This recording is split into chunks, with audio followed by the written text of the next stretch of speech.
Hello students, इस video में हम कवर करने जाएंगे under absorption and over absorption क्या होता है। Under absorption and over absorption of overheads.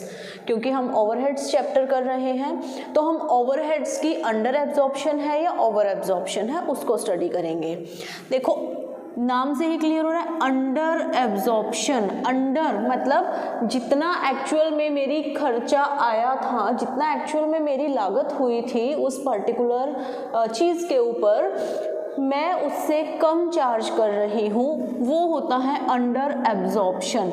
Over absorption क्या है? सपोज मेरा खर्चा आया 2 लाख रुपए, हम फैक्ट्री ओवरहेड्स की ही अगर बात करें तो फैक्ट्री ओवरहेड्स थे 2 लाख रुपए, मगर मैंने चार्ज कर लिए 2,50,000 रुपए, तो ओवर कर लिए, मैंने ज़्यादा चार्ज कर लिए जबकि एक्चुअल खर्चा मेरा कम था। ये सिचुएशन कब आती है? Under absorption and over absorption की, जब हम एक प्री डिटर्मिन्ड रेट के ऊपर अपने फैक्ट्री ओवरहेड्स को एब्जॉर्ब करवाते हैं। अगर हम एक्चुअल रेट दे रहे हैं तो वहाँ पर कभी भी ये सिचुएशन नहीं आएगी अंडर एब्जॉर्प्शन और ओवर एब्जॉर्प्शन की। अब देखिए मेरी एक्चुअल में जो फैक्ट्री ओवरहेड्स हैं वो थे 2 लाख रुपए, मगर जो ओवरहेड रेट है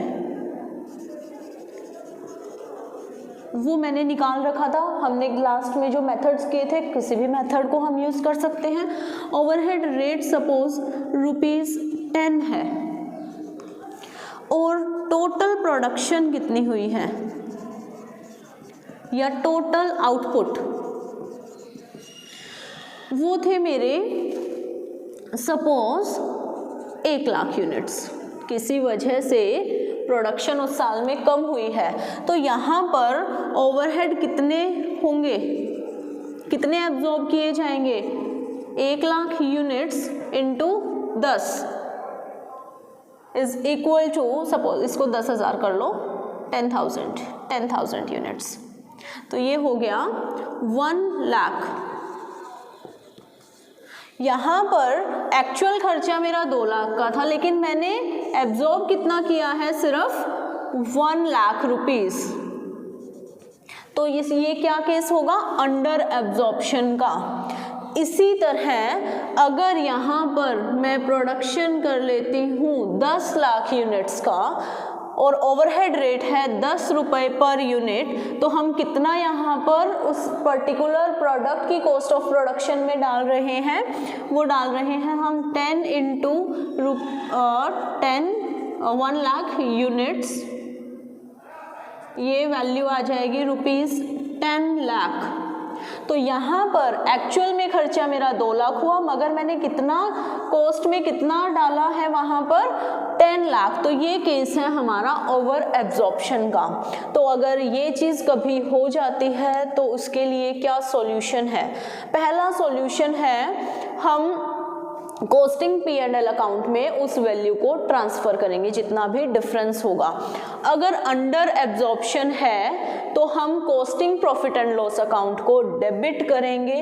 अगर ओवर एब्जॉर्प्शन है, ज़्यादा एब्जॉर्ब कर लिया, तो हम costing profit and loss account को उतनी अमाउंट से क्रेडिट कर देंगे। क्लियर है? फर्स्ट जो ऑप्शन है वो है हमारा कॉस्टिंग P&L अकाउंट खोलना। सेकंड है हमारा कैरी फॉरवर्ड करना, carry forward to next year. हम कैरी फॉरवर्ड कर देंगे, हम ओवरहेड सस्पेंस अकाउंट बनाएंगे एक, और उसको अगले साल के लिए एडजस्ट करने के लिए छोड़ देंगे। तीसरा जो ऑप्शन है वो हम कब अप्लाई कर सकते हैं? उसको हम बोलते हैं supplementary overhead rate.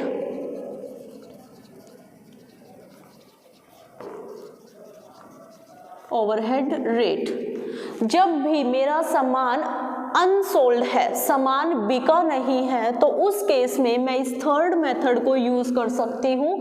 Supplementary overhead rate का क्या मतलब है? पहले तो ये देखते हैं ये रेट निकालते कैसे हैं। जितना भी अंडर एब्जॉर्प्शन है, अंडर एब्जॉर्ब्ड या ओवर एब्जॉर्ब्ड, जितना भी है डिवाइडेड बाय, इसको हम डिवाइड कर देंगे नंबर ऑफ यूनिट्स से, तो वो पर यूनिट हम उस पर्टिकुलर ओवरहेड को वहाँ पर अगर अंडर एब्जॉर्ब्ड है, कम एब्जॉर्ब किया है, तो हम प्लस कर देंगे उस रेट को, जितना भी उसकी कॉस्ट आई है उसमें।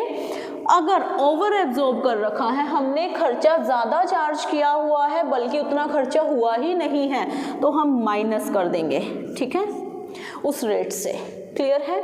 तो ये है हमारे 3 मेथड्स अंडर एब्जॉर्प्शन और ओवर एब्जॉर्प्शन की ट्रीटमेंट का। पहला है कि मैं costing P&L account, costing P&L account open में उसको लेके जाऊंगी। अगर कम खर्चा मैंने चार्ज किया है बट एक्चुअल खर्चा ज़्यादा है तो मैं कॉस्टिंग P&L अकाउंट को डेबिट कर दूंगी। अगर ओवर एब्जॉर्ब किया हुआ है तो मैं कॉस्टिंग P&L अकाउंट को क्रेडिट कर दूंगी। नेक्स्ट आता है carry forward to next year. Next year में मैं कैरी फॉरवर्ड कर दूंगी, यहाँ पर ओवरहेड सस्पेंस अकाउंट मुझे ओपन करना पड़ेगा। तीसरा है सप्लीमेंट्री ओवरहेड रेट, जितना भी हमारा per unit cost of production आया है उसमें अगर मैंने कम एब्जॉर्ब किया है तो मैं प्लस कर दूंगी उस रेट से, और अगर माइनस किया है, अगर अंडर ओवर एब्जॉर्ब किया है तो मैं माइनस कर दूंगी, ताकि उसकी जो कॉस्ट ऑफ प्रोडक्शन है वो कम हो जाए। नेक्स्ट आता है हमारे एडमिनिस्ट्रेटिव ओवरहेड्स। एडमिनिस्ट्रेटिव ओवरहेड्स को हम कैसे, उनका जो रेट है उसको कैसे हम कैलकुलेट करते हैं, या एडमिनिस्ट्रेटिव ओवरहेड्स को हम कैसे लेके जाएंगे, एब्जॉर्ब कैसे करवाएंगे उसको कॉस्ट ऑफ प्रोडक्शन में।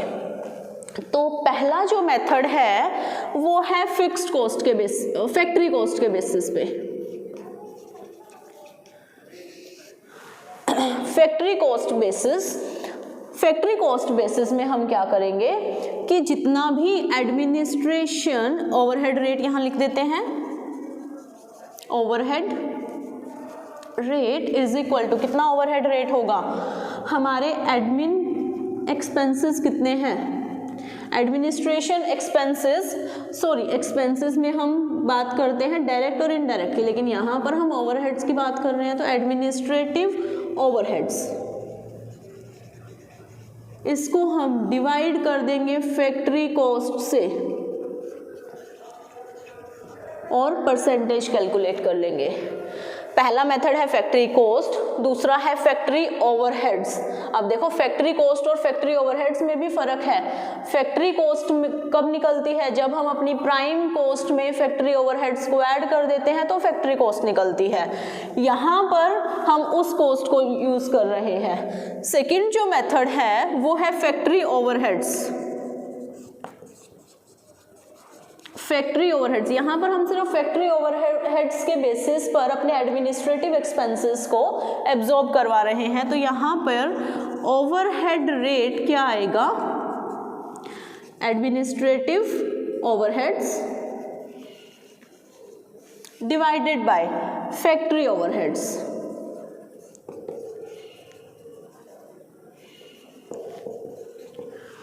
पहला मेथड ये हो गया फैक्ट्री कॉस्ट, दूसरा मेथड हो गया फैक्ट्री ओवरहेड्स, तीसरा मेथड है सेल्स के बेसिस पर percentage of sales. Percentage of sales method में ओवरहेड रेट क्या रहेगा, administrative overheads divided by sale value या सेल्स मल्टीप्लाइड बाय 100। तो इस तरीके से हम अपने एडमिनिस्ट्रेटिव जो ऑफिस के ओवरहेड्स हैं, ऑफिस के इनडायरेक्ट खर्चे हैं, उनको हम एब्जॉर्ब करवा सकते हैं। लास्ट आता है हमारा selling and distribution overheads.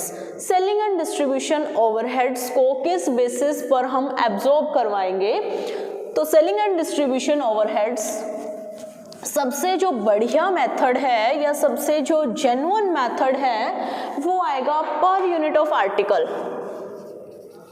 Per unit article मतलब मैंने कितने आर्टिकल्स बेचे हैं उस बेसिस पर मेरा सेलिंग एंड डिस्ट्रीब्यूशन जो ओवरहेड है वो आ जाएगा। तो यहाँ पर ओवरहेड रेट क्या रहेगा, मैं इसको OR लिख देती हूँ। Overhead rate is equal to selling and distribution overheads divide किससे करेंगे, number of units sold. Per unit of article. Next आता है percentage of sales. Same percentage of sales में क्या करेंगे हम, नंबर ऑफ यूनिट सोल्ड को यहाँ पर हटाकर यहाँ पर क्या ले आएंगे, सेल्स, सेल वैल्यू कितनी हुई।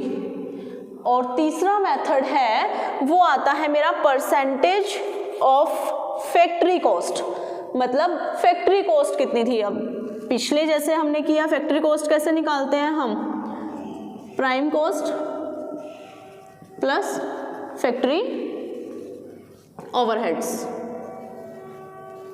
ये देखो, ये हम शुरू से करते आ रहे हैं। प्राइम कॉस्ट कैसे निकालते हैं, direct material plus direct labour plus direct expenses plus इसमें फैक्ट्री ओवरहेड्स। तो इन सबको ऐड करके हम फैक्ट्री कॉस्ट निकाल लेंगे। तो मेरा डिनोमिनेटर में क्या आ जाएगा, फैक्ट्री कॉस्ट। तो यहाँ पर ये हमारा चैप्टर फिनिश होता है। हमारी एब्जॉर्प्शन कैसे होगी, ओवरहेड्स चैप्टर कंप्लीट होता है बेसिकली, जिसमें हमने किया ओवरहेड्स, ओवरहेड्स की क्लासिफिकेशन क्या थी, ओवरहेड्स को, फैक्ट्री ओवरहेड्स को हम कैसे एब्जॉर्ब करवाते थे। उसके बाद हमने किया under absorption and over absorption, then administrative overheads की एब्जॉर्प्शन, और लास्ट में किया है हमने सेलिंग एंड डिस्ट्रीब्यूशन ओवरहेड्स की एब्जॉर्प्शन।